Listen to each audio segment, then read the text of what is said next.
Hello, Bronco fans and football fans alike. Welcome to Broncos Breakdown, March 5th, 2021. I am your host, Bronco Bill. Let's get started with some very, very important news regarding the Denver Broncos. As you can tell, I'm wearing a Von Miller jersey and a Colorado Avalanche hat. I'll get into the hat a little bit later, but I have to bring you the news on Von Miller. And I want to make sure that I get this correct, guys. I never want to make a mistake. I never want to say things that are not true. So here is the latest result regarding Von Miller and his legal proceedings that he was engaged in. We really don't know what those charges were about. There was speculation that it was domestic violence. That was disputed by his girlfriend, so we really don't know. But here's what I found out about 45 minutes prior to bringing you this video today. And here's what it says. It said, no charges have been filed against Von Miller.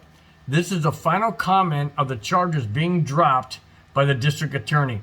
And I quote, a prosecutor should seek or file criminal charges only if the prosecutor reasonably believes that the charges are supported by probable cause, that is admissible evidence will be sufficient to support the conviction beyond any reasonable doubt, and that the decision to charge is in the best interest of the justice. Now, unquote. That being said, here's what they followed it up by saying. Based on the review of information that is currently available to the DA, they cannot meet that standard and must decline to file charges in this case. This case being obviously the Von Miller case. The complainant, suspect, and witnesses have a legitimate privacy interest, and we will respect that. That's what the DA of the Sheriff's Department in Denver has come up with. So all charges have been dropped against Von Miller. Therefore, and thereby, opening up the door for George Paton to work a deal with Von Miller to move forward now that the case has been dropped, and to either extend his contract beyond his final year, which is this year, or to give him another long-term contract, which is what we all hope. George Paton wants Von Miller to stay in Denver. Von Miller wants to stay in Denver. The fans want Von Miller to stay in Denver. We all do. Of course we do. But at what price? Well, the Broncos are currently slightly over $44 million in salary cap money they can use. So they have money to allocate to Von Miller, to allocate to Justin Simmons, and to allocate to anyone else that they may want to bring in or franchise. Well, hopefully not franchise tag. Well, I'll get into that a little bit later, but hopefully they use the money wisely, and we keep the players that we need to keep. Now, on the heels of the Von Miller news I just brought you in regards to his case being dropped, I have to bring you a topic that I brought last week about Tiger Woods. I brought last week about Tiger Woods' car accident, his injuries, the detail to his injuries. But now here's something totally different and totally unexpected on the Tiger Woods update. And here it is. And I'm going to have to read this again, guys, because I don't want to make a mistake. I don't want to be misquoted. I don't want anything I say to be taken out of context. So here it is. It said the Sheriff Department have obtained a search warrant for the, quote, black box in the SUV Woods was driving. Now, I didn't know that there was black boxes in certain cars, but apparently in expensive cars, certain models, Obviously, makers. Maybe it's done by the PGA. I don't know. That could be a possibility. Maybe the PGA wants black boxes in there because they're driving their vehicles and their players are representing the PGA. Okay. That being said, let me go back to what I said. The sheriff's department have obtained a search warrant for the black box of the SUV Woods was driving. The judge ordered a search warrant because, and I quote, he believes there was probable cause that Tiger Woods committed a crime. Well, what kind of crime, guys? Could it be drugs? Could it be excessive speed, reckless driving? Could it be, we don't know. They didn't say. All they said was that they believe that there's probable cause that Woods committed a crime. However, on the heels of that, listen to this. Woods also told deputies after the crash that he couldn't remember driving and wasn't sure how the entire accident happened. The officers also stated that Woods was unconscious and trapped. However, the first responder on the scene said that Woods was awake, alert, but in pain and stated his name. So who's lying, guys? Who's lying? Now, if Tiger Woods is being investigated for a probable criminal crime,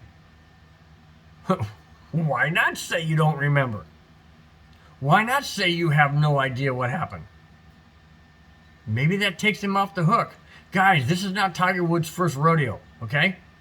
He's had issues with the law before. He's had domestic issues. He's had accidents before. He's had multiple issues where his integrity has been questioned. And now it's questioned again. So what are they going to find? I don't know. But it's very, very interesting that they got a search warrant for the so-called black box in the Genesis SUV that Tiger Woods was driving because they feel there possibly could be criminal crime. Wow. Wow. That is crazy. So Von Miller's off the hook. Tiger Woods is still on the hook. And we still don't know answers. But guys, I had to bring it because it's news. It's out there. And people are going to want to know what the issue is. And so I had to bring it. And that's why I did. Now let's move on to some other Bronco news. A little bit more in the way of positiveness. The Broncos are going to tender Philip Lindsay, Tim Patrick, and Alexander Johnson. Now, tendering a player just simply means that they keep them under contract that they have now, maybe a little bit higher than what they're getting paid, but they can seek and talk to other teams to possibly be traded or go to that team or have some communication with another team to possibly go there at the end of the season, at the end of their contract, whatever. So a tender is a little bit more flexible for the player than it is to be franchise tagged. Now, the Broncos are going to franchise tag, and they have franchise tagged Justin Simmons. And the reason why they're doing that, guys, is they don't want him to go anywhere. This is the second year in a row where they franchise tagged him. He's not happy about it. I wouldn't be happy about it. You don't have a new contract. Yeah, you have a little bit bump in your salary, but you're not where you possibly want to be. But the Broncos don't want to lose Justin Simmons. And they franchise tagged Simmons because they didn't know what was going to happen with Von Miller and the whole investigation by the DA regarding his allegations. So now that that's behind us, hopefully they can work out a deal with Von Miller and work out a deal with Justin Simmons. Of course we want that. We want our best players on our team, not somebody else's team. Our team, guys. Broncos, okay? That's why George Paton is doing what he's doing. He's trying to make sure that he has all of his eggs in a basket and that he can use the money that's allocated to keep these guys. So he had to franchise tag Simmons. Now, hopefully they can work out a deal with him before the season, or even during the season, hopefully they can do with Von Miller. That's always been our hope, guys. That's what we do want. Exactly what we want. Now, let me move on to the some other news regarding football. Now that I've mentioned what the Denver Broncos have done. The Washington football team has done something that I've never heard of in the NFL. And that is they have done away with their cheerleading squad. And they say they're going to replace it in favor of a more diverse dance team. So instead of having beautiful women on the field dancing around in pom-poms and short skirts or shorts, they're going to have guys on the field doing some dance routine, maybe a few girls thrown in. Why? Oh yeah, I forgot. We have to be more diverse. BS. We don't have to. This is the NFL. It's not a public league, guys. It's a private league. You have to earn your right to be in there. But Washington football team, and I'm still going to call them the Washington Redskins. I don't care. Boycott my channel, whatever. They're the Washington Redskins. They always have been. And they always will be. Indians were the part of this country, guys. And it's an honor to be named as a mascot or a nickname for a team to honor your heritage and our founding people that were here. So if you get upset, then you can leave my channel. It's okay. I'm not going to be hurt by it. But I'm telling you the truth, guys. It's the Washington Redskins. What's so hard about that? We got the Cleveland Indians. We got the Atlanta Braves. We got the Chicago Blackhawks. So why not the Washington Redskins? Anyways, okay. I'm going to move on.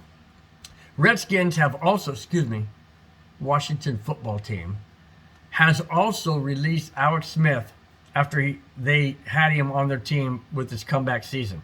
Now that's kind of sad, guys, because Alex Smith did everything he possibly could to come back.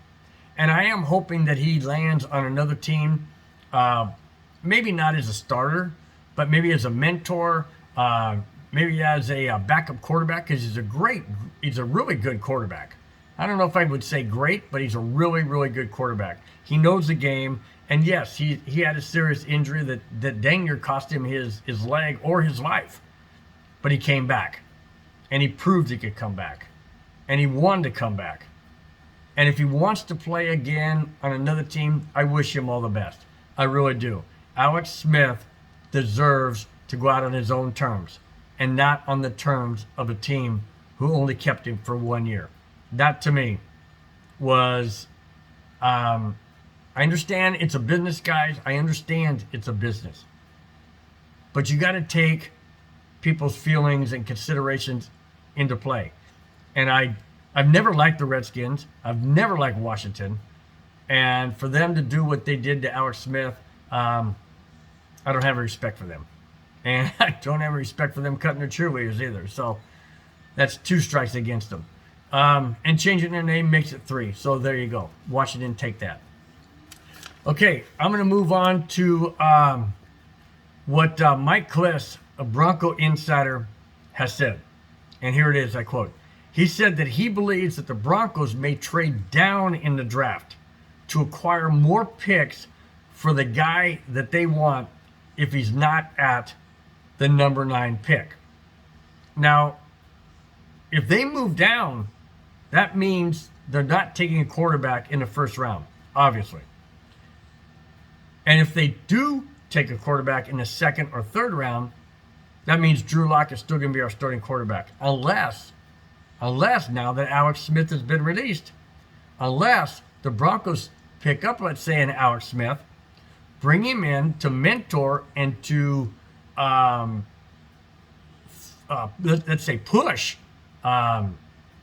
Drew Lock, then to me, I think that's a good move. I don't want a guy, I don't want a Fitzpatrick. I don't want a guy like that. I want somebody like Alex Smith who's willing to take a back seat, willing to be a backup, and to provide Denver and Drew Lock with veteran experience that could somehow get Drew Lock over the hump.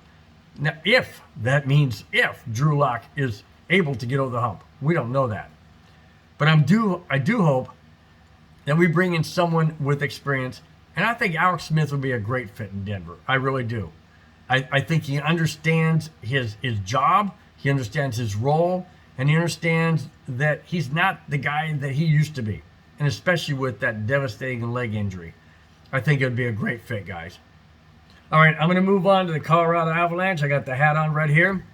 The Avalanche played tonight against the Anaheim Ducks. In fact, they play tonight at 6 o'clock Pacific time, 7 o'clock Mountain time.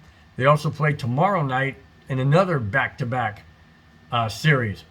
The Avalanche I believe they have an 8 or 9 game homestand. They're going to be at home for at least a week and a half.